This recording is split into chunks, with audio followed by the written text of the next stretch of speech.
Hey guys, I'm Aubrey Nicole, an intuitive tarot card reader exploring mysticism, individual destiny, and transpersonal experience. This show is a mix of solo musings and guest interviews, covering topics related to spirituality, art, relationships, and personal development. Welcome to the Infinite Drop. And they said, we are Dedidian. We are a 25th dimensional being, and you would call us an ET. LFG, this is the first guest interview on the Infinite Drop. I'm so excited for you guys to become introduced to Monique Hemingway. She is a certified psychic medium and a vocal trance channel, and this episode was so much fun to record. We got super deep. We'd only planned to talk for 40 minutes. We ended up talking for over an hour and a half, and we get into all of my favorite things. We're talking extraterrestrials, light beings, chakras, Kundalini, Egyptian goddesses, and it's amazing. Monique got super vulnerable and real, and I'm super excited for you guys to hear this episode. Let's get going. Hi, Monique. How are you? And my AirPods are falling off. Look at you with your setup. Oh, I know. It's like a little bit official. Yeah, I I'm love it. Well, good for you. I've so enjoyed our sessions. Just really wanted to dig in more because I found that we had some more commonalities besides just the intuitive stuff. Yeah, that's exciting. I didn't know some things about you, so we're going to have fun. Yeah. Well, in today's episode, I am talking with certified psychic medium Monique Hemingway. Monique is also a vocal trance channel and a Kundalini dance instructor in Southern California. She was born with her gifts and abilities, but only started working as a professional medium later in her life. I've had the pleasure of having several psychic readings with her over the last year and can attest to her ability to connect with people who have passed away. She has a clear connection with my maternal grandfather and sends through super specific messages and signs from him whenever we connect. Monique, I thought we could just start off, if people aren't familiar with your work yet, and just maybe you could give a bit of background. I know that you were born with your psychic gifts and abilities, so much so that you even wanted to attend the Arthur Findlay College in England after high school to hone your gifts more. So Yes. I know that course of study didn't really come about, but you have spoken on other podcasts about being visited by a golden light when you were 22 years old after a particularly difficult time in your life.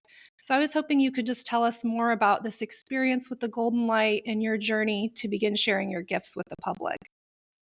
Yes. The funny thing is people all the time ask me if I always knew I was a psychic medium.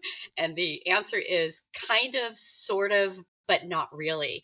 So you have to understand, I was born in the 60s. So in the early 70s, when I was about 4 or 5, before I had any sort of religious training, I hadn't been to any sort of church service yet.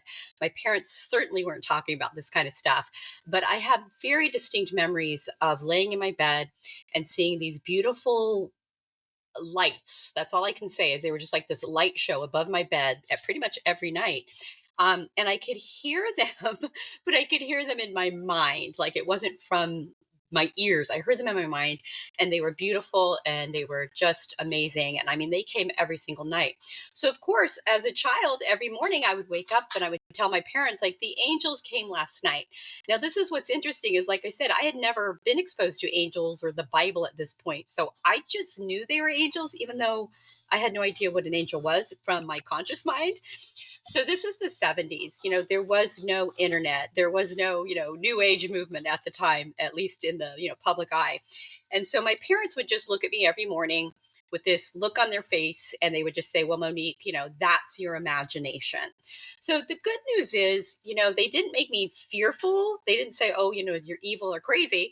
But they did make me feel like I made shit up all the time. And so I just kind of forgot about it. And I went about my life. And, after so many times of being told it's my imagination, the images never went away. The angels never went away. The feelings never went away. The stories that I was hearing in my head never went away. But this whole time I just kept thinking, well, I make stuff up, so don't tell anything, don't tell anybody. So then, flash forward to I'm going to high school, and this is the 80s. There was no internet yet, so I couldn't research any of this stuff, and so none of my friends were talking about astrology. None of my friends were talking about seeing angels. So I just kept my mind and my mouth shut. And when I say I kept my mind shut, I do mean that. Like I just started to tune it out because it wasn't applicable to my day to day life. So I just kind of started not paying too much attention to it. But that feeling of wanting to understand ghosts never went away. And so at the time, I was graduating high school, it was 1984. And I was struggling, to figure out what college to go to and what I wanted to do. And at the time, I actually was really interested. I don't know where I had heard of it, but I had heard of the Arthur Findlay School, and it was in England, and it was a study of parapsychology, which is the study of ghosts and paranormal activity. And this just lit me up. But at that time, it was incomprehensible for me to be thinking that I'm going to fly to England and go to school. So I let it go. And I ended up, going to a 2-year college, and I struggled, not because I struggled because I wasn't getting good grades. I actually was on the honor roll, but I had a lot of childhood trauma and things and abuse that had happened to me. And it kind of all caught up with me in my first 2 years of college. But on top of that, I just kept thinking like, there's something missing. I'm studying communications, which is kind of interesting that I did choose communications as a major. And I was on the dean's list, but something just wasn't clicking, and I was stressed and I was overwhelmed because at that time I felt that I needed to have my whole life figured out, and there was something that just didn't feel right. So I actually ended up literally dropping out of college 2 weeks before like the end of my finals, and being on the honor roll, and for lack of a better word, I had a nervous breakdown.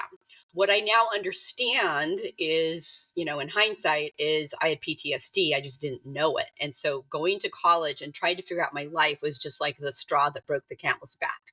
So in that period, I just felt like such a loser because it's a little bit different back then. Back then, if you didn't go to have a 4-year degree, you couldn't get a job, or at least a decent paying job. It was very different. It's a little different now, thank goodness.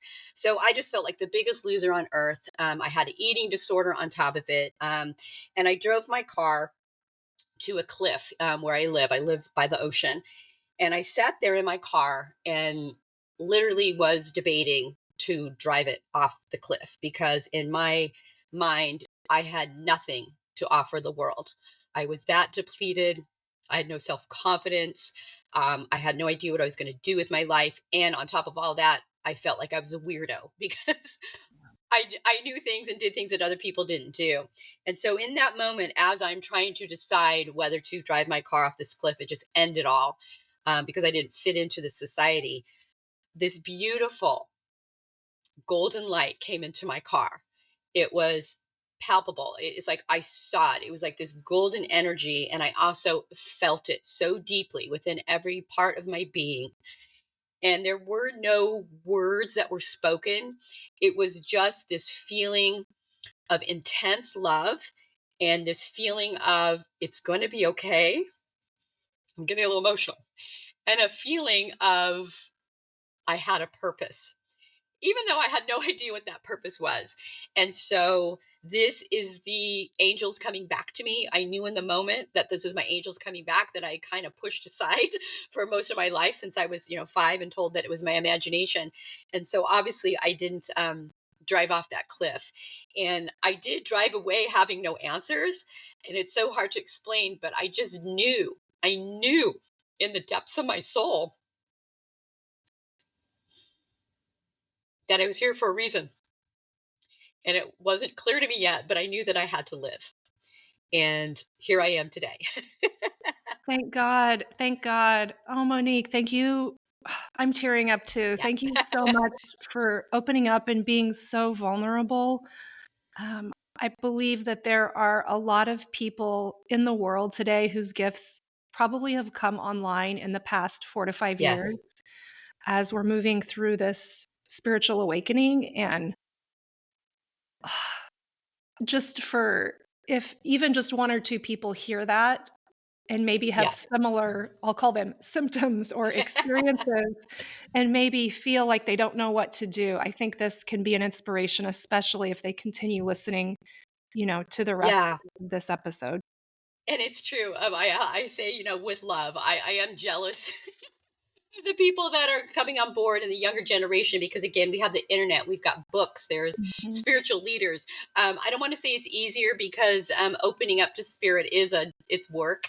Ascending is not all butterflies and lollipops and cotton candy and unicorns. It's a lot of tears because in order to hold light, in order to be bringing in light and bringing in healing energy, you have to be a really clear channel. So when you decide to open up or you have a spiritual awakening that forces you to wake up, your density has to start letting go of dense beliefs, dense trauma, even relationships that are not working. And so it is a beautiful journey, but there are a lot of tears. So my advice to that is, looking back at when I was 18, I did know what I wanted to do. I wanted to study parapsychology, which, at the time I didn't know about mediumship, but it was in the same vein. But I ignored that. I ignored that because I didn't have any support from friends or family members or anything like that. So, my advice is, if you are having experiences, if you are having a spiritual awakening, even if it feels weird and you don't even really know what's going on, there are so many resources out there, so many beautiful spiritual leaders, books, programs, whatever is there, follow it. The truth is, you will probably try a lot of different things, and some teachers will resonate and some won't. Keep going. Keep going. And please, please, please, I'm going to cry. Never underestimate the power of who you are and what's coming up for you, because it all has a purpose. And sometimes the way we find our purpose is through pain. That was my story. That I had to go through the pain to find my purpose. So it's all good.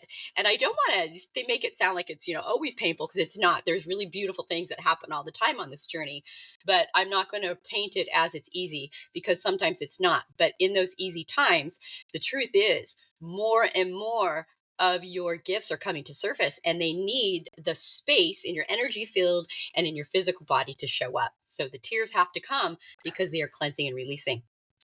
I can attest to that 1,000%. I'm I'm not new to my spiritual journey. I've been on the path for over 13 years, and definitely it comes for me, it comes in cycles. There are times that Hmm. are really tough, and I think it is those I know in my experience, for me, it's been the times where I've needed to expand more to be able to hold more perspective or more energy that might want to come through. And that's followed by an upswing and things are great and you're using the gifts and living your life. And then it's cyclical. So I can attest to that. I wanted to ask one Yes. follow-up question I was curious about. You mentioned that when, you're talking about when you're younger and these dancing lights you knew them to be intuitively angels.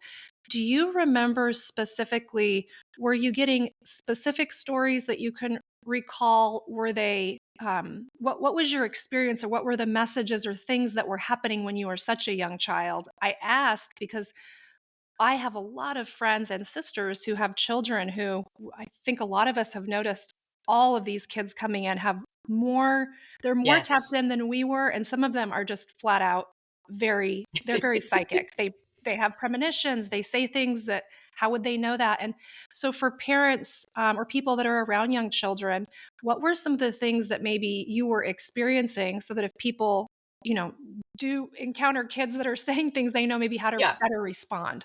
Yes. Well, from my experience, like I said, I didn't have the kind of parents that said, "Ooh, that's evil, don't talk about it." Thank goodness. But I do know there are people who have had those kind of experiences. So from my perspective, my parents telling me it was my imagination. Well, that is actually true, because what I found out later in life is I am clairvoyant, which means I see things. That's my main gift, if you will, my main clair. There's clairsentience, claircognance, clairaudience, clairvoyance, I think clairgoustiance. And so people, so Cognance is you just know things. Clairvoyance is clear seeing. Clairsentience is you feel things. I know I'm forgetting That's one. clairaudient. Maybe. Clairaudience is you hear things. Mhm. So my parents were right, because clairvoyance is your imagination, because it's your third eye, you're getting images. But the way they were saying it, they weren't explaining it that way. So I have to laugh, because all along I thought I was weird, but my parents actually were right, but they didn't explain it to me in the right way. But anyway, so my point is, had my parents, and bless their hearts, I'm not blaming them, that, again, this is the 70s, people didn't talk about this stuff. What they should have done in hindsight is, oh, what did the angels look like? What did they say to you? How did they make you feel? So, to any parent out there, your child may be bringing you something and you just don't even understand what the heck they're talking about. It may sound crazy, but to them, it's not. To them, it is real. So, there's more harm in making them feel crazy than just maybe you don't believe a bit of what they're saying, but you entertain it and you just ask. If they come and say, a man was in my room last night in my dreams, what was the man's name? Did he tell you why he was there? Get them to talk about it. And again, I'm not saying that you have to, believe everything they're saying, but your child is believing what is happening to them, because 90% of the time it's probably real. Children have not been told yet that they can't see things outside of 3D. They don't have fears yet around these kind of things. So the chances are they are picking up on something. And so you're going to support them in that. Yeah. Maybe have them draw a picture, write a story. And I would also say too, if your child is telling you that this thing is, scaring them or anything like that, you want to really empower your child to understand that they can tell whatever it is to go away, that you are not welcome in my energy field. In my case, I've always had beautiful energy coming to me, but we do want to also support them to know that whatever is going on, and I'm gonna add on to that. Even if they say, like in my case, I had these beautiful angels come in last night and they were so loving. Even in that instance, I would say to that child, "Oh, what a grateful experience! But I hope you understand that if you never want that to come in, you can tell them to go away, because we do have free will. Free, we are free will beings, and I I love think that. that's a big I think that's a big misconception. And what scares a lot of people around this kind of work is understanding that when you are in your power and you understand truthfully that light is always going to win, you're always in power. You can always tell something, good or bad, to, I don't want to talk to you today. I love Don't come it. into my personal space. I love it. Thank you for that. I know that's going to be Hmm. helpful for people, for a lot of people who maybe haven't known what to do or how to respond. So, Hmm. what does it mean? I know that you are a certified psychic medium. So, I just want to know what that certification entails or what Hmm. that means to you. Yes. So when I started to finally own my gifts and realize that, there might be something here, I started to take some classes, here and there. Nothing really serious. I had two young kids, so I was just getting out of the house at night. Because again, yeah, now I'm in my 40s. I had my kids late in life, 42 and 43. I was a stay-at-home mom, which I loved, but I needed something to do at night because I was with kids all day long. So this is the first time I ever started to study this stuff, believe it or not, was later in life. So I told, my now ex-husband at the time, I just said, I just need to do something to get out of the house at night. And there was a spiritual center near me. And so I just checked them out because, again, I was always drawn to astrology and things like this. So they had what was called a spirit circle. And I'm like, oh, that sounds fun. So I started going there like once a week. And the teacher, we would do different spiritual meditations, or we would talk about the clairs and psychic stuff. And I was just, intrigued because finally I was getting some answers. What I started to realize is that in most of the um, exercises, I was getting more and perceiving more than most of the other people in the class. And I'm not saying like, ooh, I was so much better, but it was obvious that something was going on here. So that's when I got really serious about studying this. So then I found a teacher who had a 4-year program to study a year of channeling, a year of psychic work, a year of mediumship work, and a year of hands-on healing. And so to be certified through this, I had to go through a year of all those things. And then I had to be tested. I think we had to work on like 40 people. And then those people would give their feedback to the teacher. And that's how I was certified. And to add on to that, did I need to get certified? I mean, there's no thing out there that says you have to be a certified medium, but I knew in my heart that if I was going to put a sign out calling myself a psychic medium and charging people, I wanted to make sure I was the real deal, because there is such, still people frown upon this or they don't understand it. And just like any profession, there's some scammers and there's not. And so it was very important for me to show up as the real deal, to show up with integrity. And I even laugh because after I graduated and got certified, and I mean, mind you, I'd read for, like I said, 40 people, and then they were all like, oh my gosh, you're wonderful. How did you know that? It took me 6 months to even get a business card and to actually go out there, because I was just so like, I want to make sure I'm the real deal. And I think that goes a long way with if you're going to be going to a reader or a medium. There are people that are born with gifts, but I do feel training to how to learn to use your gifts and how to work with people and how to be working with integrity is a really key thing to be looking for when you're looking for an intuitive. I wholeheartedly agree. I think if you're somewhat interested in this realm, you've probably had experiences, and some of them good, and some you can tell maybe the person you're with maybe isn't as tapped in as they think, or maybe there's experiences that just aren't on the positive side. So I actually was going to ask you about some of the ethical considerations that you believe are important in the practice of psychic mediumship. If there's any rules or standards you hold yourself to, or just if you want to talk in general about those ethical considerations. Yeah, there definitely is. One of the first things, I would never read for anybody that would come to me that was on drugs or drinking. And when they do sign up, I think I do have a little blurb that says, please be clear, because they're not in their right consciousness, and you don't want to be, working with those kind of people. I don't typically work with children. However, I have read for some children that were under 18 with the permission of the parents, and the children were on board. And actually, because some of them were having experiences and seeing things, and they wanted to come talk to me, and these are really, really beautiful. But in and out, I would never just read for a child just because the parent was curious. There has to be a reason, and there has to be, the person who I'm reading for, the child, has to be wanting the reading for a specific reason. But really, it's, there's a lot of ethical things, but, when you're a psychic medium, you read for such a gamut of people, and you just have to use your intuition of who this is right for and whose it's not. Somebody with a mental illness may not really benefit from a reading, again, because they're not in the right consciousness, and I would not be the right person to help them. Yeah, I with my tarot, my intuitive tarot readings that I provide, I have found a couple of areas that are similar to what you described there. I have Hmm. people that have become repeat clients where I can tell that um, mental health is something they need to be prioritizing. And so I Yes. always advise that. I will not always take a request for a reading if I feel that it's becoming a crutch.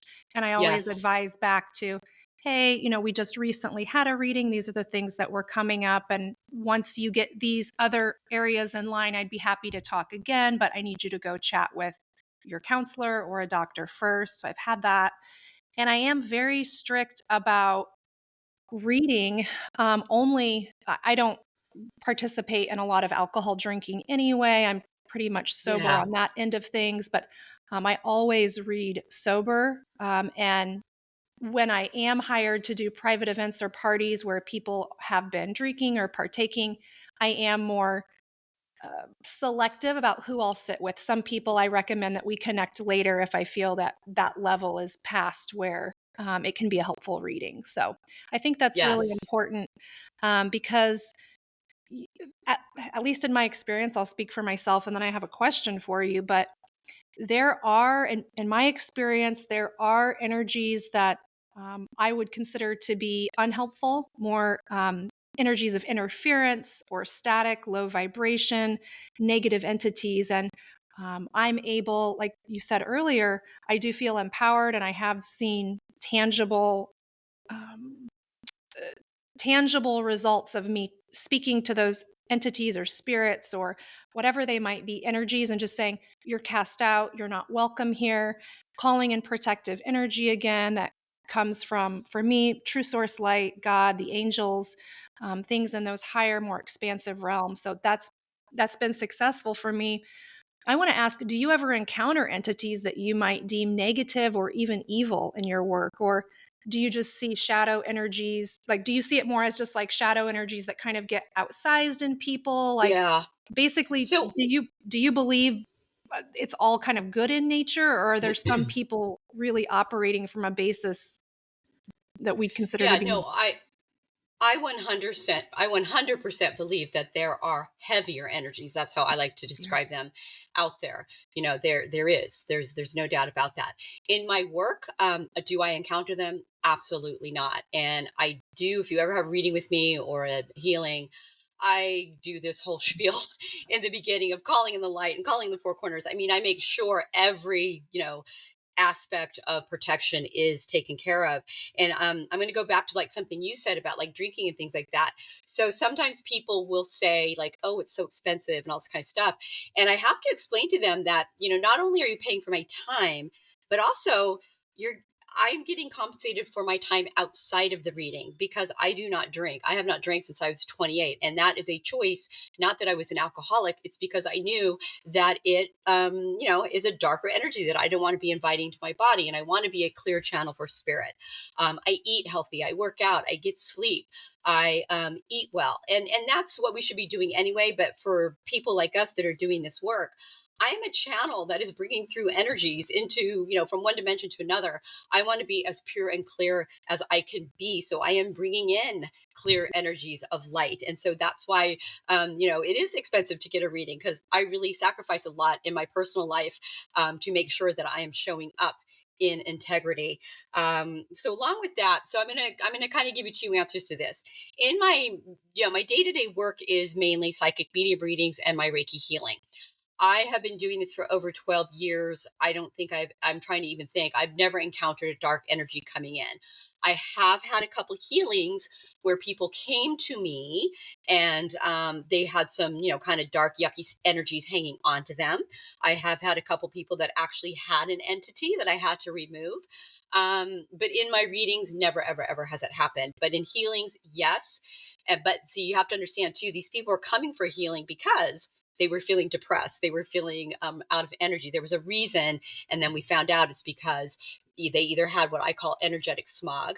So there's an entity and then there's just heavy energy. So heavy energies can just be, you've been hanging out with negative people. And so your energy field, I call it smog. It gets heavy and it's not a true entity. But then there are the truth that I know, I have worked on some people that actually have an entity that came into their being and was attaching to their chakra or to their energy field. And when that happens, usually it's somebody who's been through trauma. They've been depressed, heavily into drugs or alcohol. Like any of these things can open up a little tear or make your aura weaker, which things can come in. But the good news is we can also strengthen our aura and we can come to healers and we can do it on our own. And these things do not belong there. And so that is the only time I've considered I don't even consider them evil. They were just heavier energies. They weren't fully immersed in their light yet. And so I go in and I see why they're there and I simply pull them out. I call in Archangel Michael, you need to go to the light. Now, the only time I've ever felt something that felt evil is I also clear houses. And I did clear somebody's house. And normally it's just, again, stuck energy or somebody who's died that just they're confused and so we have to help them. But I did go to one house where some awful things had happened. And it was, these entities were growling at me Yeah. and Yeah. they were like, ah, and they did not want to go. And Wow. it's so hard to explain though. It's like, if you would have told me this 10 years ago that I would have these entities growling at me that I could see in an attic, I was actually up in the attic of this house. I would have been like, oh my God, I would have been in fear. But when I'm working, I literally, excuse my language, I literally looked at these things and I said, get the fuck out of here. Yep. You do not belong here. I am of light and you have no place here. And then I I called love in it. Archangel Michael and he helped me remove them. So that's my truth. So I do know there are some things out there that that are evil. But even Yes, in that, we still have power over we them. have the And power. then I do have one other story. I don't want to go on and on about this, but I live over by the San Juan Mission here in California. And I was doing a channel event over there. I was practicing, and we were calling in, beings and loved ones, all that kind of thing. And I actually had a Native American Indian come into me, or not come into me, but come to me. And he started talking, and he told me that he was from the mission. And then the energy started to get heavy. Again, I wasn't scared, but I started to pick up on his anger, and I realized he's a ghost. He's not in his light body yet. And he kept showing me, but it's really interesting because I actually had compassion, because he was showing me how he had been made a slave, and he had to build the mission, and they took his religion away, and they told him what he had to do. And so he was very angry, but I'm sharing this because I want people to understand that I literally just cut him off. I just said, okay, we are done. I don't want to connect with you. And I kind of ran my hands up and down my body to disconnect that energy. Was it scary? No. I knew I was in power. Was it an energy that I wanted to be connected to? No, I don't want to be connected to anger. So it's just my illustration of we are always in charge of who is available to our energy, and we can cut it off at any time. Love it. Two notes to that. I do the same thing energetically. I also have a very close connection to Archangel Michael, Hmm. and I do the same thing. I run my hands like this around. For the people that are listening, I'm sort of running my hands around my body, over my head, and to the side of me. But I do the same thing, and I am intentionally asking that any cords or connections, that maybe any of that smog that's coming in, be disconnected from my field. So for me, that is a practice that also works. And anyone can do this. You don't need to be a certified psychic medium. You don't need to be, an intuitive, anything like that. This is something that you can close your eyes and visualize and do for yourself. Um, and secondly, what you were just speaking about, his energy coming in, and it's just that reinforcement of that heavier energy. You don't have to be a ghost or someone who's passed away to be stuck in those energies. And I think it's just a really good reminder for those of us that are still alive in our physical bodies, that holding on to resentment energy, anger, not being able to forgive things that have happened, even if it's just a forgiveness inside yourself, if really bad things have happened, being able to forgive an event or a person to a point where you're able to consciously disconnect and move on with your life is so important. And this past year was a huge lesson for me in that I had a lot of anger and resentment around a situation that had happened. And it really was affecting my life. And Monique, you're one of the people that helped me, clear that energy out.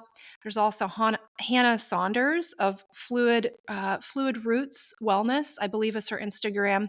She's really good at clearing out and helping, I would say, even like helping enable people, because she's doing the Yes. work in some aspects, but she's also just enabling me and reminding me of the path towards how to do that for myself. So, um, I love that you just told that story. I think it has lessons for us, even just beyond, even if you're not dealing with people that, ghosts around you, it's like that can even show up in your own life and weigh you down. 100%. I think that's a point that a lot of people may not understand.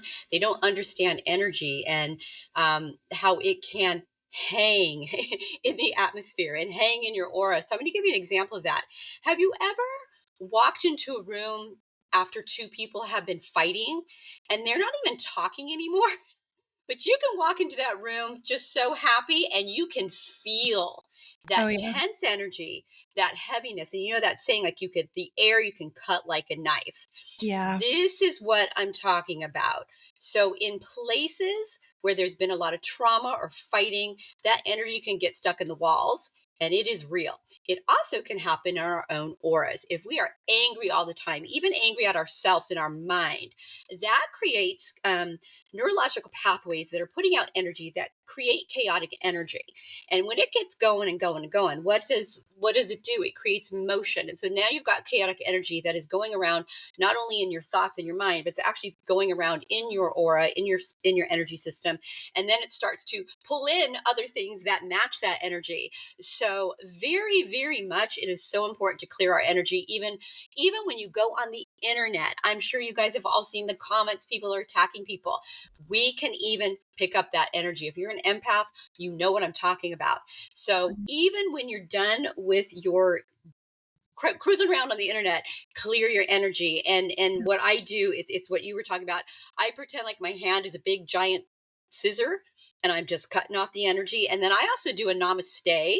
I do this after every client I have. And so to me, it represents like I'm shutting off my heart to this connection. The Yep. connection is now shut. I do the same thing, and I use verbal words to reinforce that. I say thank you to their team for sending through the signs, symbols, and messages that were for and of their highest good. And I ask that our teams be disconnected and go back to our normal paths and then reseal the Yes. space. So, love hearing that. And I can attest in my experience, I have, and most people have this, right? You can walk into the room, like you said, and ex- sometimes pick up on energies that are there, whether they're feeling good energies or energies that don't feel that great or a Mm-hmm. bit staticky. I noticed it was probably 10 years ago or so, maybe a little more, probably back in 2006, 2007, now that I'm thinking about it, where I started noticing that I could be in someone's home and certain objects would hold, I would feel not only the energy, whether it be um, a vase or a throw pillow or a plant or something in the house that you would think would just be more plants aren't inanimate objects, but Mm-hmm. I can speak about inanimate objects and I would get flashes of Yeah. things that had happened. I would go, "What is this?" And I would be like, "Whoa, like there are real memory imprints happening in the infinite intelligence in the web, whether it be through the dark matter we're in or the connected space we're in. It's holding energy." Oh yeah. Animals, especially some people's pets, I would get flashes of things that had happened with the pet and the owner. So very interesting. It's just I it's so interesting. I think they call that psychometry.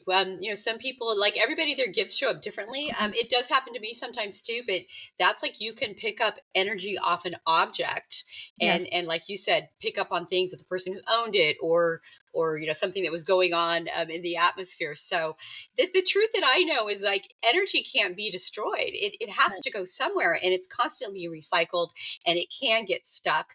And then that's where we do alchemical practices with meditation or Kundalini dance or Reiki, where we are taking that energy and moving it alchemically to change it into something else, to make it be lighter, to make it be productive. Yeah. So in my world, all energy is good. It just might need some transformation. It just might I need to be love some it. transformation work done for it. Yes, I love it, and I love that you just brought up Kundalini. I love that, the moving Hmm. of energy. Maybe we can kind of move Yes. the it's a perfect segue. I know that you're a Kundalini dance instructor in Southern Hmm. California.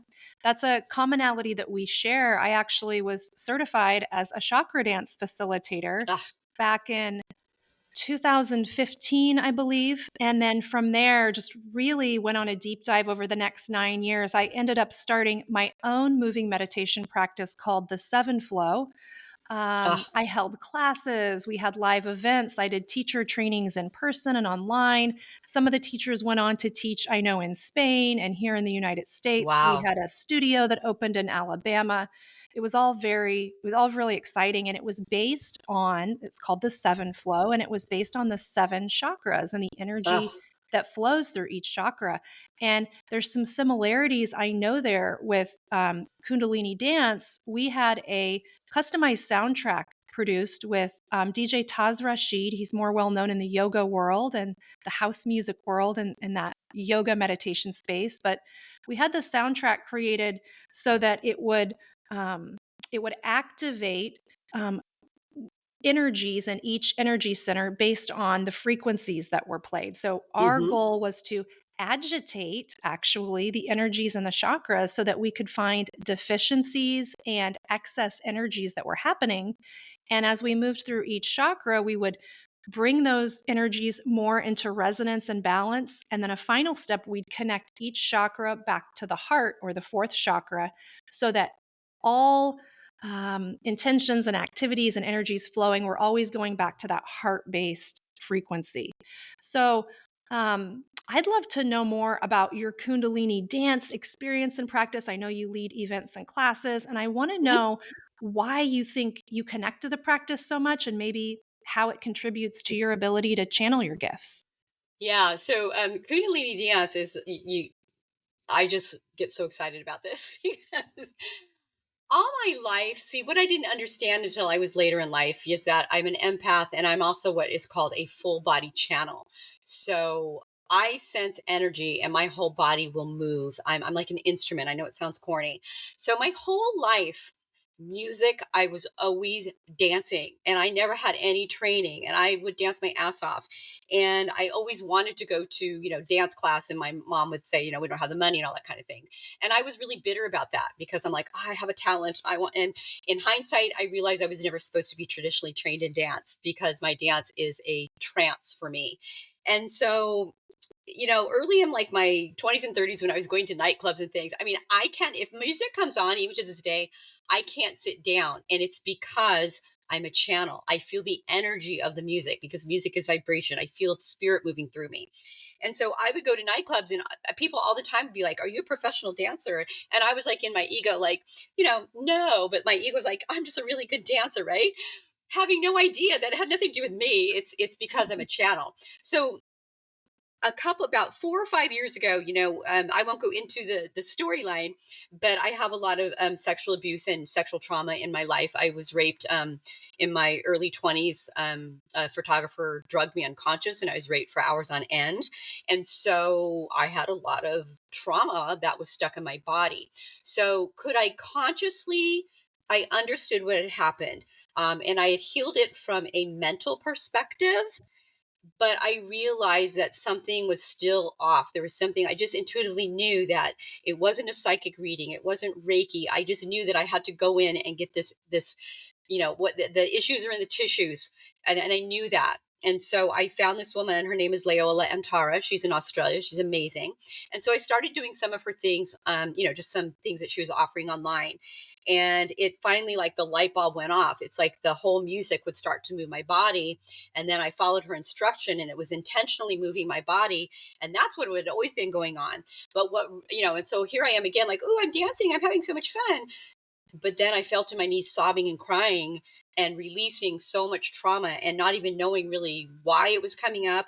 And I was hooked because I realized that this was a modality to go deeper into the somatic body, because I do believe the body has its own consciousness. So I've been working all with my spiritual consciousness, ignoring my somatic consciousness. And so I decided was it last year, 2 years ago, I decided that this is something that I wanted to offer because it was so profoundly healing to get to the emotions that didn't have words to them, the emotions that needed to literally move through my body. I mean, I'd been to talk therapy about my sexual abuse and it was helpful, but there was things and emotions in my body that didn't have words to them that I couldn't reach with meditation, that I was able to reach through dance and, guttural sounds coming out and crying, but also laughing and tears of joy and ecstasy. And so I decided that I really wanted to teach this, because I just love dancing, but it's a really amazing tool for women and men, to tap into their somatic body. And what I really love about it is I love being a Reiki healer and I love being a psychic medium. But in those instances, I am being the voice for what I'm seeing and hearing. But when I'm facilitating Kundalini dance, I'm just leading you through the movements. There's no set way you're supposed to dance. I just, do the breathing and things for you. And you're having your own experience in your body, feeling, seeing, sensing, whatever it is that's coming up. So I do it for selfish reasons because I just Yes. absolutely love it.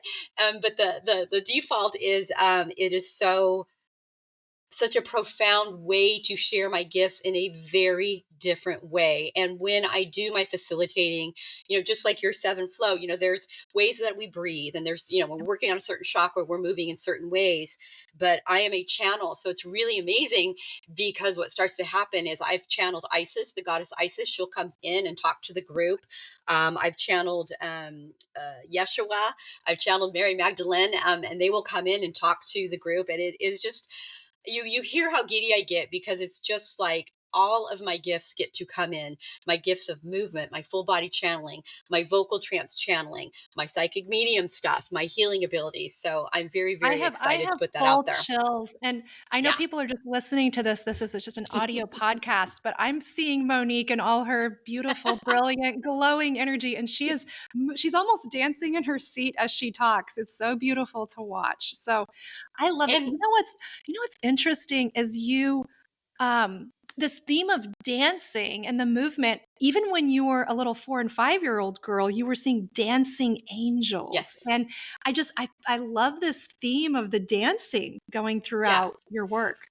And it's just so interesting, because I just want to tell people, like, never give up. If you don't know what your life purpose is, your purpose is just to get up and breathe, because everything will just expand from that. Because like I said, I didn't really figure all this out until, literally, I didn't become a professional medium until my early 50s. And the Kundalini dance I started when I was 56. And in my head, I'm like thinking, like, who does that? But I do. But in hindsight, I had always, what I didn't realize was it was my divine feminine and the goddess energy. I flow it, and I never knew what that was. And so, like in high school and stuff, I would always dress very, the makeup and the hair, and I was always, moving my body in certain ways, and I got Mhm. labeled some not very nice words. And I never understood that, because I was being called, a slut, and people would say I dress like a slut, and I'm like, but I'm not even having sex with anybody. You were But just I expressing your sensual yes, nature. yes, and it got shamed, and it wasn't until, like, I discovered Kundalini dance that it was like, "Oh, this is We what have this that in is. common. We have that This in is what common. this is." I And it is remember my yeah, I it's remember my getting ready. divine Yeah, for high school one day, and I thought it was such a great outfit. I had a black shirt with a silver star and these cool thigh-high, these cool thigh-high socks, and I Yes. loved dancing, and I got sent home from school for dressing what they deemed too provocatively, and what I Yeah. loved, my mom never shamed me. She said, "Shame on them, you look great. You look amazing." And because she knew Oh, what I was trying to express. She said, yeah. "Come home. You don't need that." And she never put it on me. She understood it was this sensual part of me wanting to come out Yes. and express. So we have that in It common too. Yeah, I didn't know that. And yes, exactly. And that's what I mean. Like I say, like, all these aha moments in my 50s, because the irony is, I got called all these names because I loved my body, and I had no problem dressing to adorn it and to show my beauty. But that got interpreted, back in the 80s, as I was a slut, which was so far from the Mhm. truth. And so that turned into an eating disorder, because then I was shamed, and then I started to feel bad about my body. And so I covered it up with fat. I was 65 pounds overweight, and baggy clothes, because my consciousness was told that it was wrong. And so when I started to uncover all this, it was just like, oh my God, this has been trying to flow through me for so long. And the Kundalini dance is the thing that really opened it up to really start to flow, to realize that this is my divine birthright, to express my divine sexuality and sensuality, my divine feminine, and it is everybody's divine birthright. And so that's why I get so fired up to share Kundalini dance. It's for men and women, but I mostly work with women, because I want every woman to feel ecstatic in their body, no matter what size, that it is your divine birthright to have this beautiful, sensual, flowing energy, and it is yours to use however you want. It's not for anybody else. It's not for It's for anybody you. else. That's for Yes. you.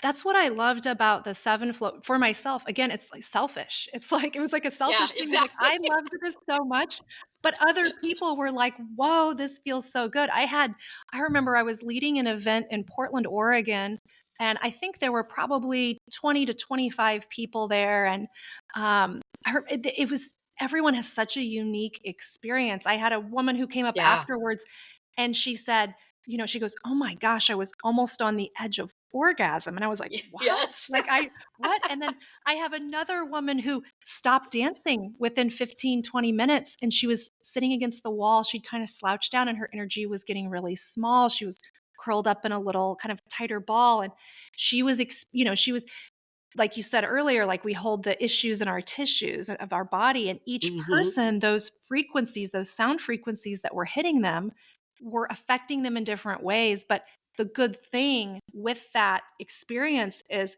everyone had the chance to move energy and kind of remove it in the body or flow it out or call in energies that would be more Yes. supportive for them.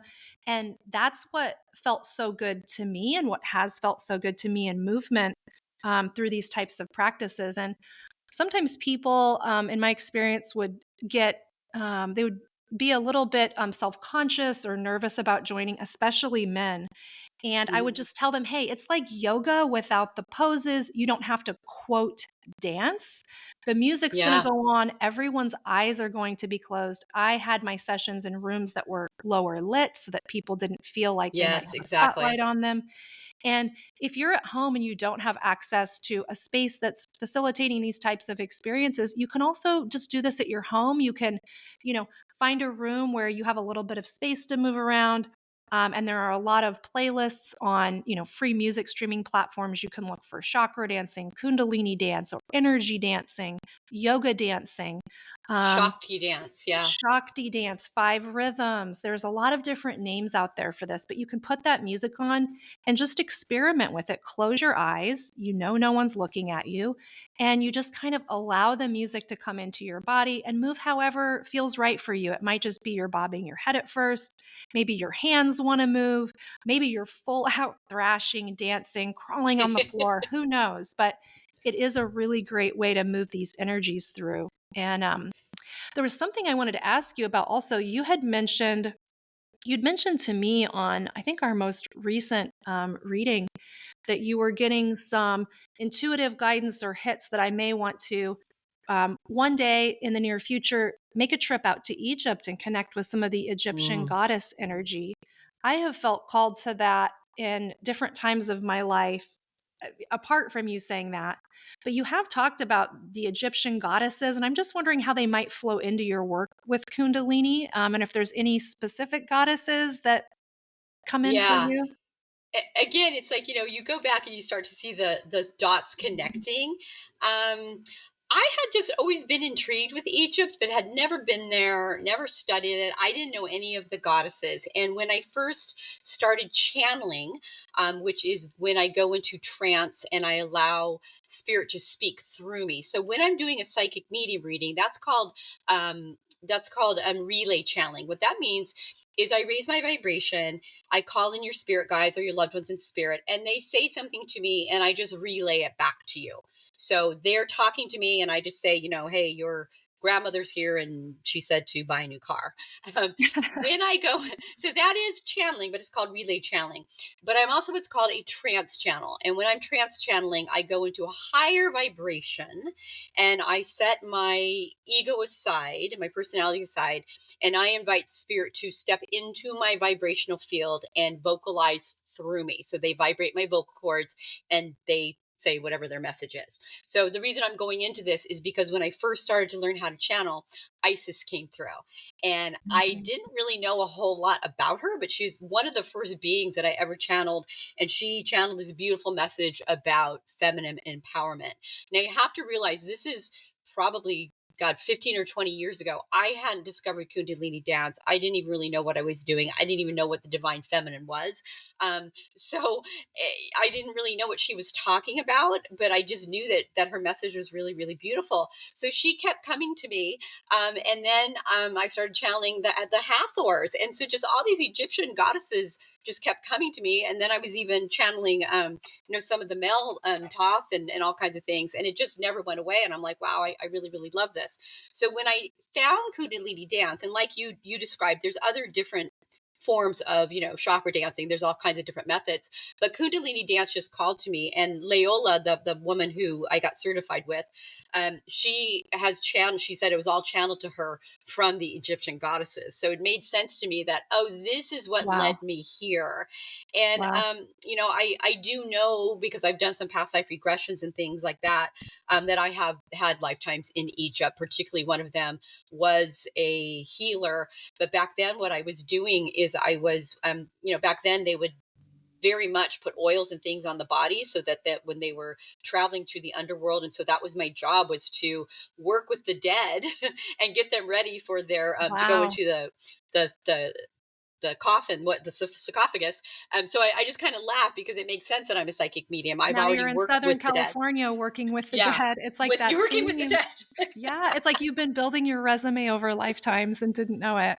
Yeah, Yeah, and so yeah. cool. Yeah, I was actually going to ask you about the vocal trance channeling, but you really just explained it there. And wow, it's so interesting. One like follow up question to that. I've been curious about this myself personally, hearing other people who are channels for other entities that are out there. When they come to you, how do you know that it's Isis? Do they say, "Hey, I'm Isis, and this is what I'm going to tell you," or how does that come about? In my experience, yes. I won't channel any being unless it tells me who it is. But it's hard to explain. Like, I've never, again, the truth that I know, I've never had to say, "Who are you?" They always come right in and say, Interesting. in fact, I remember she said, "I am the Almighty Isis," and I remember in my Wow. head thinking, like, okay, that's Wow. a little weird. But she always comes in and says, "I am the Almighty Isis," and so in my experience, they do always tell me who they are, and if a being came to me and started channeling, I would never let them channel unless I knew who they are. And I do Discernment, want to, discernment. yeah, I really want to talk about this, because channeling even scared me. I actually discovered I was a channel before I was a psychic, and that's a long story, but it happened by surprise. And channeling, I knew about it and it scared me.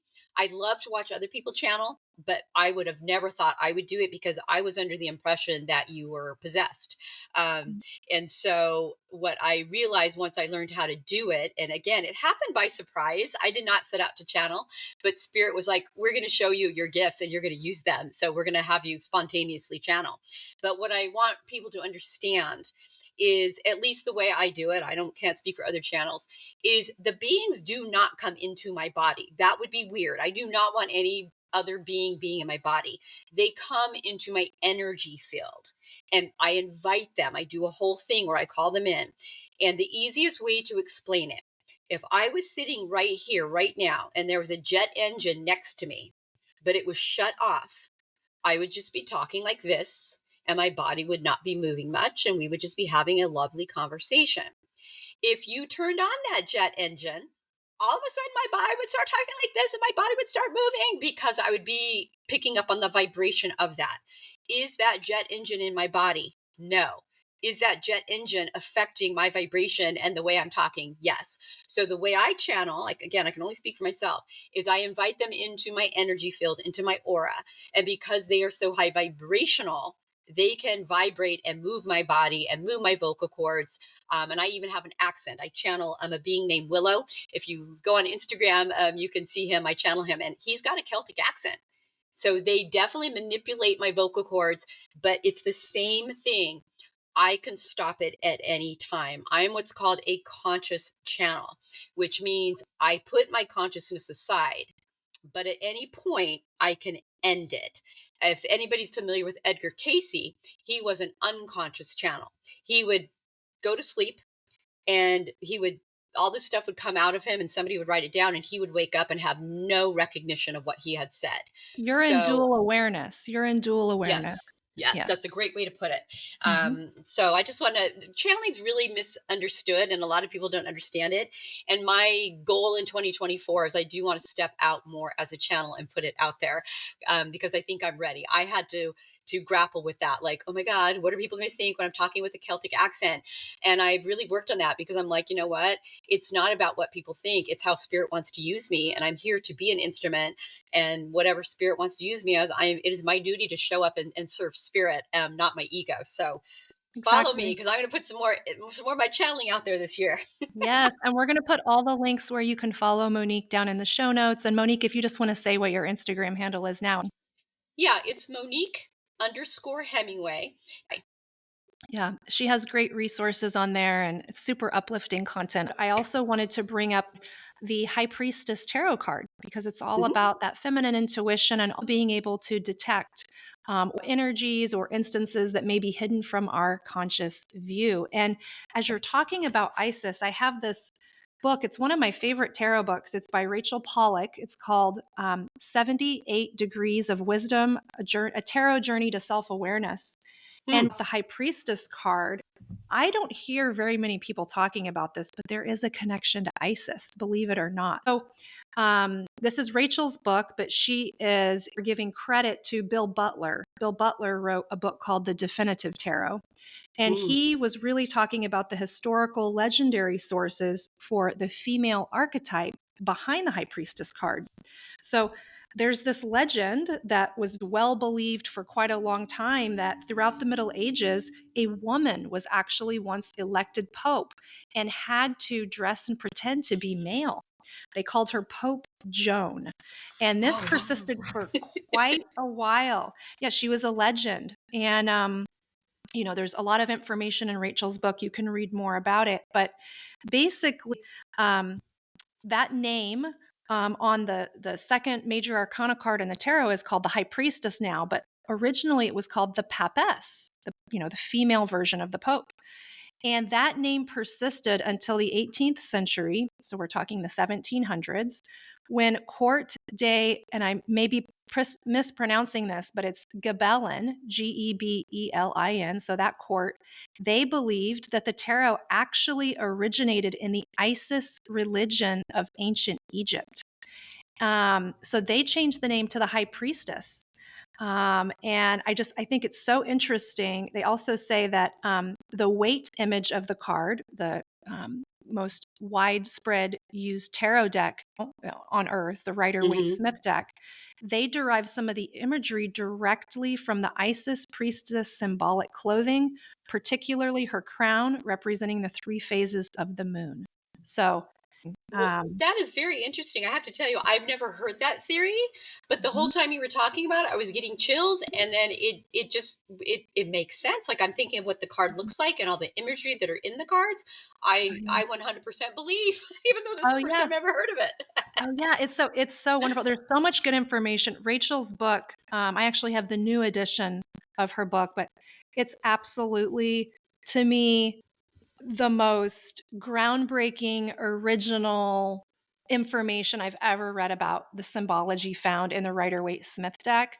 And it really is, the title 78 Degrees of Wisdom, because there's 78 cards in the deck. It is full of wisdom that I've just never found in any other source. So if you're a Hmm. tarot enthusiast or interested in ancient alchemical symbols, things like that, this book is a great find. I'll link to that in the show Yeah, notes I would too. love to check that out. Yeah, yeah, it's Yeah. great. And just as a side note, I'm an Aquarius, which is the High Priestess card.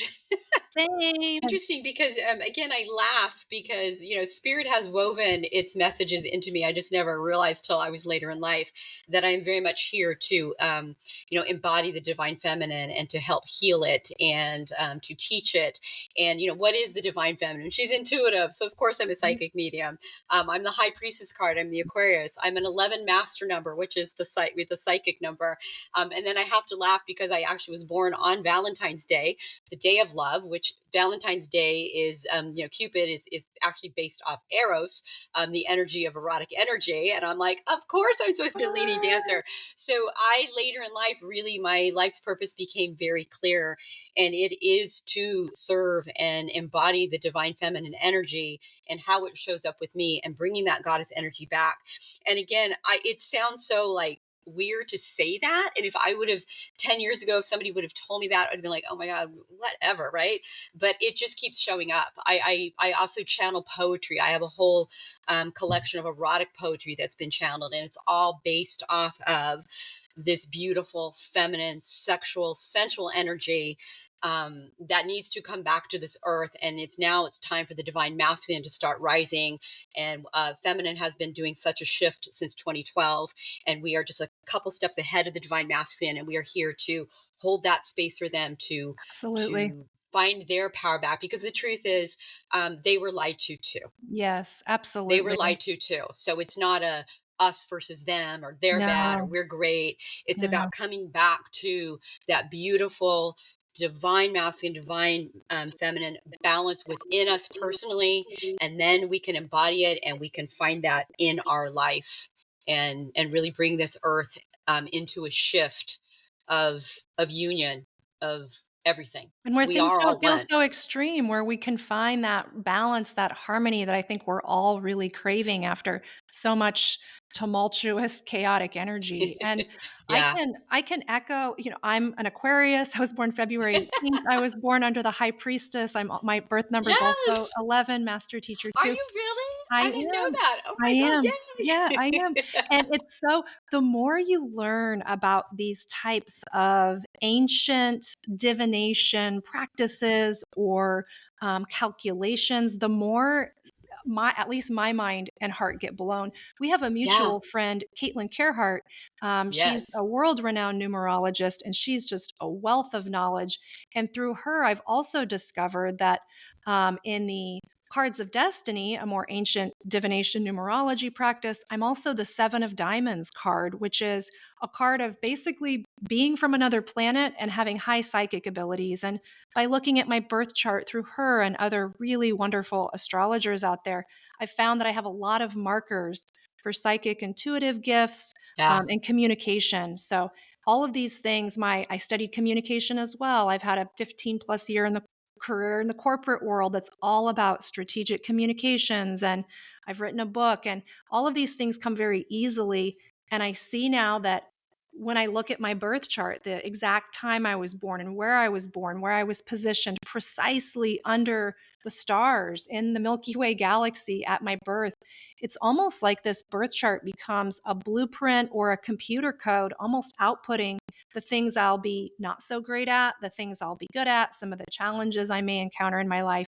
And like you're saying, maybe the things that are coming through, who knows, from former lifetimes or ripplings through our DNA that maybe connect dots for why we're here, Hmm. the purposes we may play for people here on earth, even if we're unaware of those purposes. There's Yeah. these ripple effects that happen when we encounter people and interact with them. And even if, I think about this a lot, there's, the idea of fame is so held so high in Western society right now. I think actually globally now with the proliferation of social media and the internet, it's held as this really high thing to attain to. But I don't know if, for me, I don't know if that's actually the thing to be looking for so much as how far does your effect spread in a positive way to the people around you? And I know that there will be a lot of people that pass on to the other side from this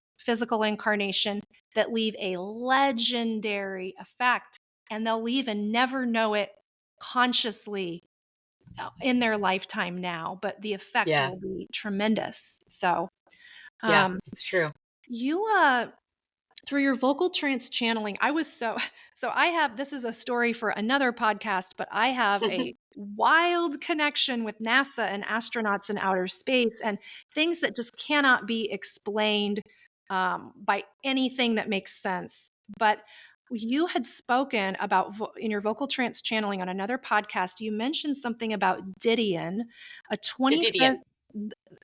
Didion, a Didion. Didion. Okay, Didion, a 25th dimensional extraterrestrial being. Can you tell us more about this being? Yeah, you can't see me because they're listening to me, but I have the biggest smile on my face because Didion is the consciousness that started it all. Um, it's a long story, but I actually went to a channeling event to watch somebody else because remember I told you it scared me. And when the woman was done channeling, she asked the audience if anybody wants to come up and try. And my hand went up on its own. And I was sitting there going, holy shit, what am I doing? I don't want to, oh my God, right? So she's like, come on up and sit here. Have you ever channeled before? And I said, no, I don't even know what I'm doing up here. And she said, well, I'm just going to, put some energy on you. And if you start to hear anything in your mind, just say it. My heart was beating so fast. I had no idea what the hell I was doing up there. It was like this force just came over me and I was up there. So I was sitting there in front of an audience, my first time ever, and I kept hearing something in my mind. And she kept saying, "Are you hearing something?" And I said, "Yeah." She said, "Well, you need to say it."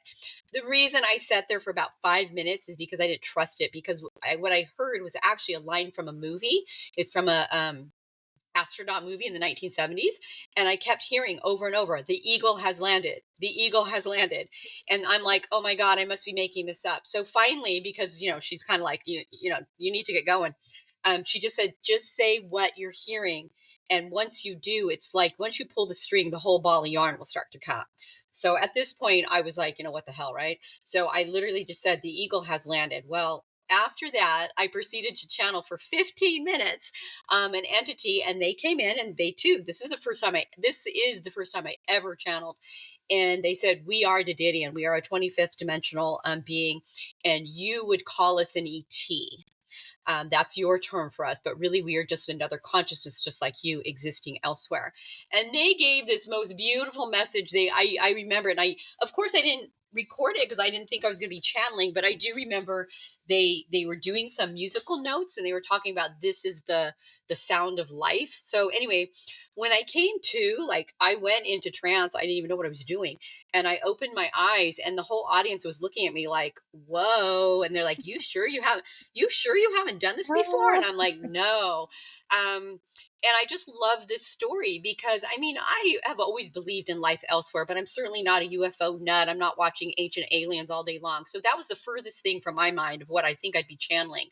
But it was such a blessing from spirit that they sent me to Didion, because that's how I knew it was real.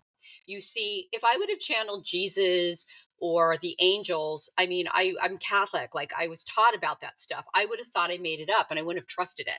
But because it was this 25th dimension ET that I don't even, think about, I knew it was real. And all my fear of channeling was just blown out the window, because my heart was so big, and the message just kept resonating through me, and the people in the audience were just in this bubble of love, and just like, that's the most beautiful message we've ever heard. Yeah. That I knew.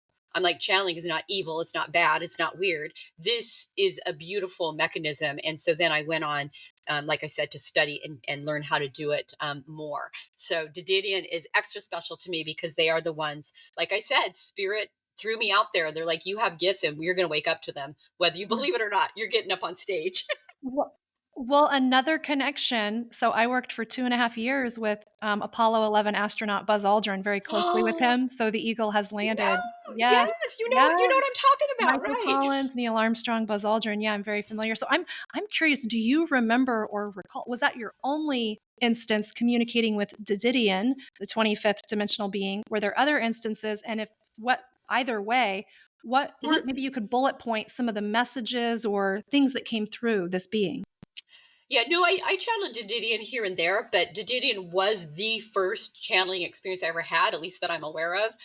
Isis came shortly after that, but Dididian was the one who I say they because it actually is a collective consciousness. And so I do channel Dididian, and I'll have to look. I'll send you privately. I think I have some of Dididian recorded. But they, over and over, they really emphasize, like, we are no different. We look different. We live somewhere different. You guys call us aliens, but really we're just tourists. We're tourists here on your planet, and we're visiting you because you need to understand. I'm paraphrasing, but their message was, you need to understand that we are all in this universe, and whatever you guys do down there, the energy is going to affect us. And so we have a vested interest in what the earth people are doing. And the only difference between you and us is that we've already ascended. And so we are reaching back to help earth to ascend, because what you guys do is going to affect our atmosphere as Wow. well. And Wow. I've also channeled too, and these might be on my Instagram, the Galactic Federation of Light, and they too come in and say, we are a collective of many different consciousness from all over the universe, and we are here to be in support of Earth. to be Wow. in support of Earth, because we are all watching you, because you guys have free will in this. And what you do affects us, just like what we do affects you. And it's just one big cosmic soup that even Yes. though they're light years away, to put it into perspective, if you believe in the Big Bang theory, of course that would have thrown dust and particles out into the atmosphere, and I'm Absolutely. sure it affected other orbital systems. Well, that still holds true today. Yeah, absolutely. Wow, that's so fascinating, and it's a bit confirming or reassuring for me too.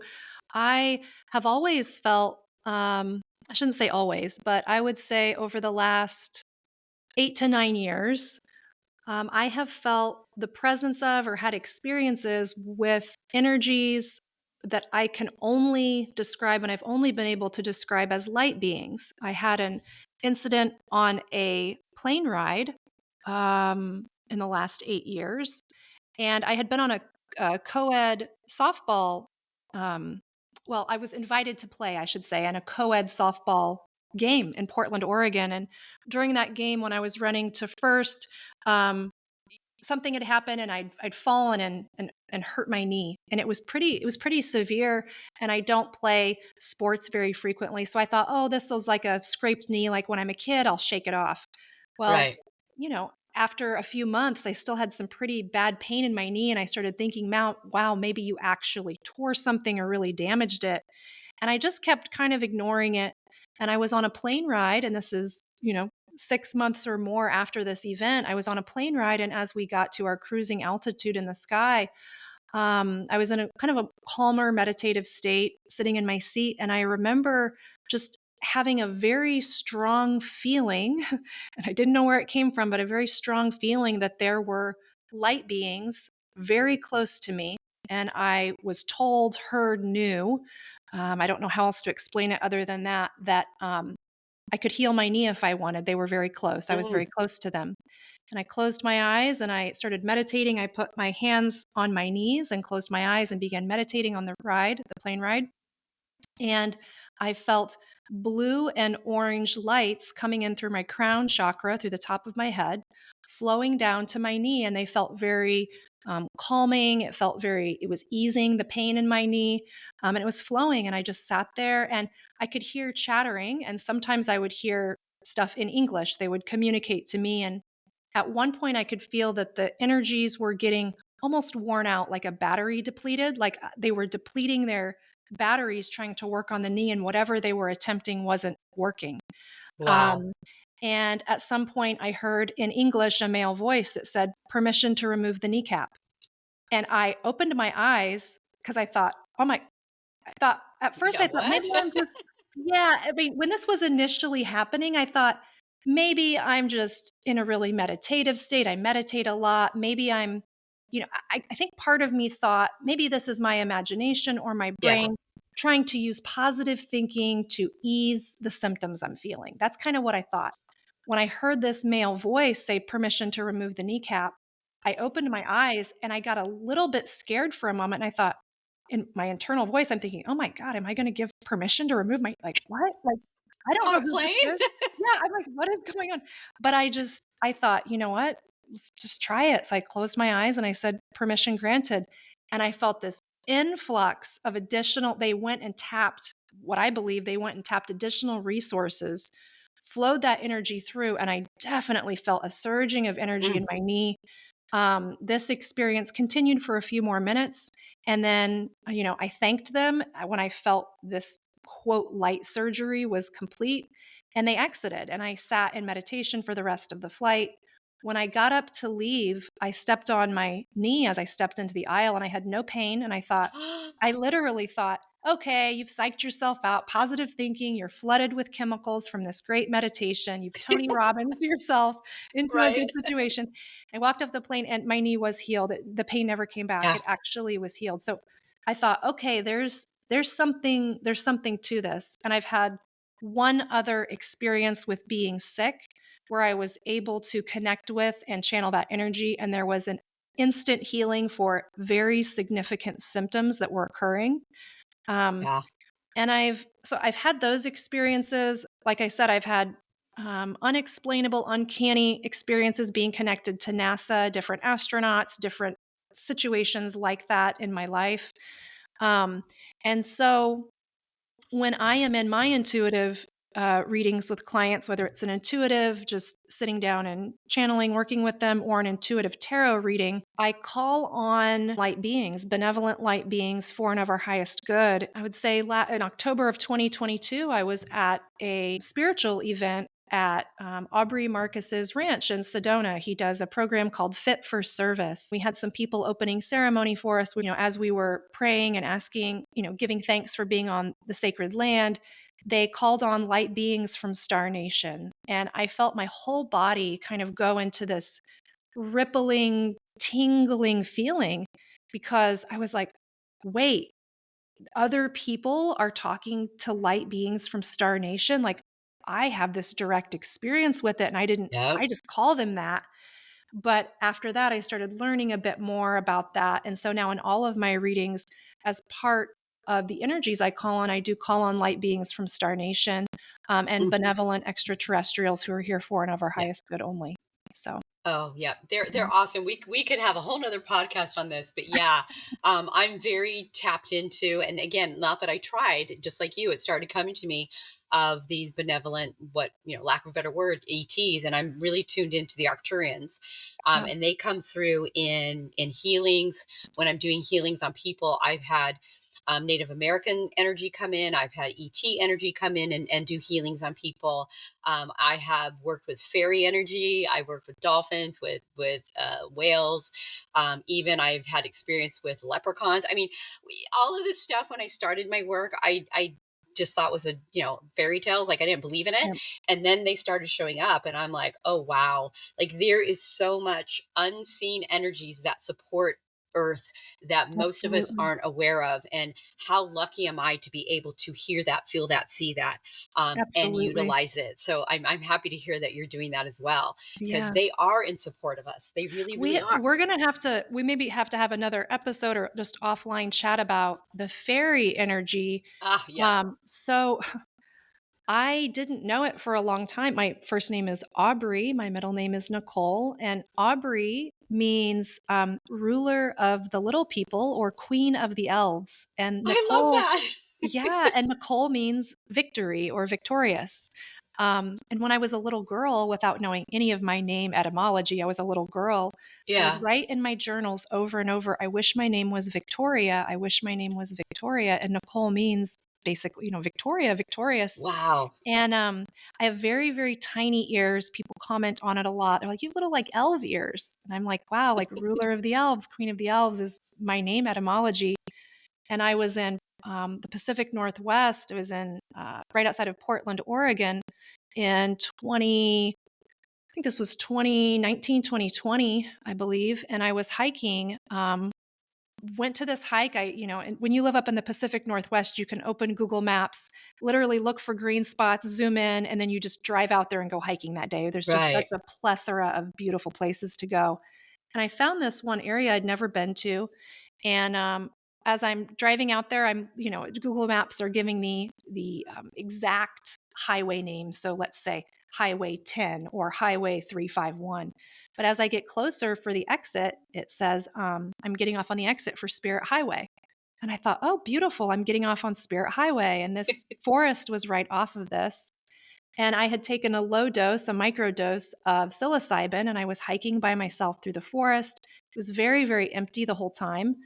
And on the way back to the car, I hear this child kind of screaming and laughing, and he's running down the path, and he's with his mom, and he goes to pass me.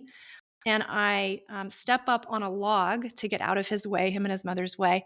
And as we go by, the little boy, he turns and he looks at me and he goes, oh my gosh, oh my gosh. He goes, they're everywhere. And I said, and I'm on a low dose of mushrooms. So I'm thinking, oh my God, what's going on? And he goes, they're everywhere. He goes, the fairies. And Oh I yeah. just was like, whoa. He goes, they're all around you. And his mom's like, I'm so sorry. He always, and I go, no, no, no, no, no. I cut her off. I said, no, no. Yeah. And he went on, he could Yeah, see my crew. He could see my yeah, crew, and I was blown, and that story, there's so much more that happened with that story that's unbelievable, and I even I had part of it recorded on my iPhone at one point. He kept talking. I pulled out my iPhone and looked at his mom, and I could tell she was okay with me doing that, and I hit yeah. record, and I have some audio of what he was saying, but he Oh, told me, um I mean, this is a very little boy, and yeah, he was going on and on about, like, dragons, and my mission was starting soon, and the fairies, and I was just like you said earlier in the conversation, I didn't shut him down, I didn't say, "That's yeah. crazy." I was just trying to get as much information from him as I could. Beautiful. He Yeah, said he saw the flag of my people. I'm like, "What in the heck is going yeah. on?" So, I would love to connect with you more because I I haven't studied that energy of fairies or elves or other beings like that, but I do have some pretty odd things that have happened in that realm. Yeah, and I know we need to get going, but Mhm. yeah, we'll have to talk about my trip to Mount Shasta because I did channel dragon energy. And when I first started doing readings, I was kind of in the mindset that a reading is a reading is a reading. Mhm, I mhm. didn't think that there was much different than what I'd already been doing. But then people started, every once in a while, I would get a client and I would see angel wings behind them. And like they had angel wings, Yeah. and I'm to my guides, I'm like, what is that? And they're like, oh, they're from the angelic realm and so are Wow. you. And when they said Wow. that to me, I was like, well, that would make sense why I was seeing angels when I was 4. And what was explained to me that our souls, we're all here in human form, but our souls originated somewhere, or Right. so what they told me is my soul originated in the angelic realm. That's usually where I hang out. But every once in a while, I incarnate down here to bring my gifts to the world. So that I could kind of be like, okay, because of my own experience of seeing angels. But then I started having people come in that would have fairies with them. And I'm like, Wow. what's that? Yeah. And they would say, oh, they're from the fairy realm. So they bring in more fairies. And I've had people that have dragon energy. And Mhm. I'll never forget, like one time I was out, I was learning how to do Reiki. And I mean, I live in, just a normal neighborhood, not out in the forest. And I decided that I wanted to do Reiki in my backyard. So I was sitting under my tree and I was doing Reiki. And all of a sudden I heard these giggles. And it was fairies and they were like Wow. giggling and I'm like, wow. And Wow. so what I'm trying to say is like I didn't believe in any of this stuff, but it I see it comes into my readings with people that have more angel energy, that have more fairy energy.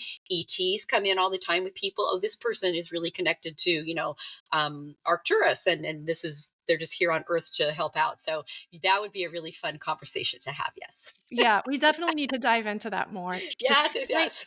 and I do wanna respect your time. We talked about maybe talking for 45 minutes, or we're coming up on an hour and a half. If you have a little bit more time, I have 1 or 2 more. Don't, we can just save it for another episode. Yeah, we're fine. Um, so, one more question. Can you perform psychically for yourself, or do you have a psychic or medium you go to when you want a reading for yourself, or how does that work? Yeah, believe it or not, I can't read for myself, and I don't know anything about the close people in my life. And it's very interesting, and I'm going to tell you why this is true and why for me. So, before I became a professional psychic medium, I had my intuition and I would kind of know things, but I was always going to other psychic mediums and stuff. So, to answer your question, no, I cannot read for myself. And then, when I had kids and stuff, I was always wondering, like, why didn't I know that my kid was going to get sick, or why didn't I know that my kid was going to break his arm, or whatever was going on. So I was kind of confused of why I couldn't read my own life because I have friends who do not do this professionally as their life purpose, that they can read their friends and family like nobody's business, but I can't. My guides came and explained to me it's because I'm here to be of service with my gifts. It's not for me to use for myself. It's Ah, not for me to, be entertaining my friends at parties and telling them predictions. It is literally my life's purpose, which is why it only works when I am in service to others. So to answer your I question, love I that. can't read I for love that. myself. I can't read for my family, my kids. I don't know anything what's coming up. And that's why, because I too am here to learn and to You're here for the experience and to, experience. Yeah, yeah, you're here for yeah, the life experience. Yeah, that makes sense. I've said similar things, like people be at parties, "Oh, Aubrey, get your car." I said, "This is not a party trick." And there have yeah, been times yeah, people want a reading and I just know. I can just tell. yeah, There's things yeah. happening where I'm like, "No, it's not appropriate." So, okay, cool. And honestly, it took me a while. Like when this first, started to come, I was still in my ego a lot, like, "Ooh, look at me, I have this special gift, woohoo!" And it was all about like, how many followers can I get in this, that, and the other thing. And I had to have my ego kicked a couple times before it really. It sounds so pretentious, but before it really sunk into me that this is my life purpose, and it is a gift to be of service to spirit. And this is what sounds so weird. I'm not here to serve people. I'm here to serve spirit, and how does spirit want to reach people. And so when I made that shift within me of like, this is not to think that I'm really special or even to make money. I'm here to be of service. My readings, everything just completely shifted and became so much more clear, because it's almost like spirit went, she finally got her ego out of the way. Now we can really use her. Yeah. Yeah. I love that. In your sessions, you speak to that too. At the beginning of all of your sessions, when you're in your opening incantation or ceremony or meditation, you do say, "Move my ego out of the way," or to some extent that, and you're asking spirit to allow your ego to step out of the way so spirit can come through really clearly. Yeah. So yeah, final kind of thing we can chat through before the end of this. What I think has been a great episode. I'm I really know. I'm happy like, with we could it. go on I'm and like, on. yeah, let's keep talking. So back to the High Priestess card. Mhm. That card, like I said, represents our intuition and feeling or sensing those subtle energies in both dark and what could be considered light realms. It's also a card of inaction and passivity. So it's not typically a card of advising people to take action or spirit advising people to take action.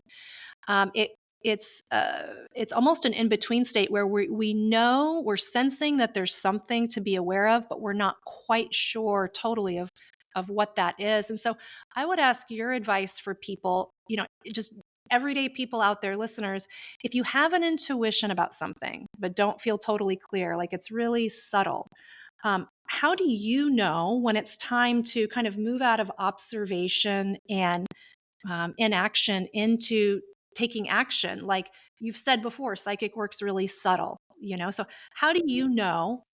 Because a lot of times these things do come in subtly. It's not just like, hey, tap on the shoulder, go do this. It's just a subtle Yeah. Yeah. feeling. Oh What no. what do you yeah, how do you know with how subtle things are when it's a real intuition to take action on and when it's something maybe to sit with more? Yeah, this is a hard one to put into words. As an intuitive, you understand that, because it's just like this inner knowing. And if you look at the High Priestess card, she is sitting there observing. She's not got her hand up teaching. She is just simply sitting in her power observing. And so, when we observe the subtle energies, does this feel like it's coming from a place that has an agenda?